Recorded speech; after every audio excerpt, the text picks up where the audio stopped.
حکیم الامت علامہ محمد اقبال رحمۃ اللہ علیہ، میرا روحانی استاد، فرماتے ہیں ظلام بحر میں کھو کر سنبھل جا، ظلام بحر میں کھو کر سنبھل جا، تڑپ جا پیچ کھا کھا کر بدل جا، تڑپ جا پیچ کھا کھا کر بدل جا، نہیں ساحل تیرے قسمت میں اے موج،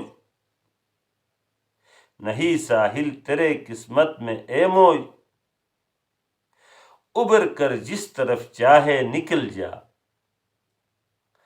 ظلام بحر ظلم کی جمع ہے، گناہوں کی جمع ہے، اندھیروں تاریکیوں کی جمع ہے ظلام، اور بحر سمندر کو کہتے ہیں۔ سختیوں تاریکیوں کی آزمائشوں میں سے سنبھل جا، مایوس نہ ہو جا، آس لگائے ہوئے،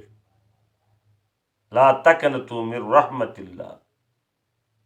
ولا تیأسوا من روح اللہ، یعنی جتنے بھی اگر گناہوں کے سمندر میں ہو تو سنبھل جا، تڑپ جا پیچ کھا کھا کر بدل جا۔ تڑپ انسان کے اندر ہو اور پیچ کھائے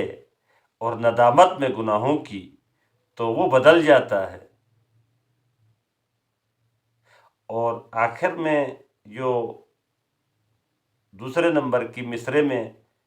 نہیں ساحل تیرے قسمت میں اے موج، اللہ کی معرفت کا تو انتہا نہیں ہے، حد نہیں ہے، لامحدود ہے، لیکن پھر بھی تم مایوس نہ ہو جا، ابھر کر جس طرف چاہے نکل جا، گناہوں سے نکل جا، سختیوں سے نکل جا اور آس کی طرف آ جائے۔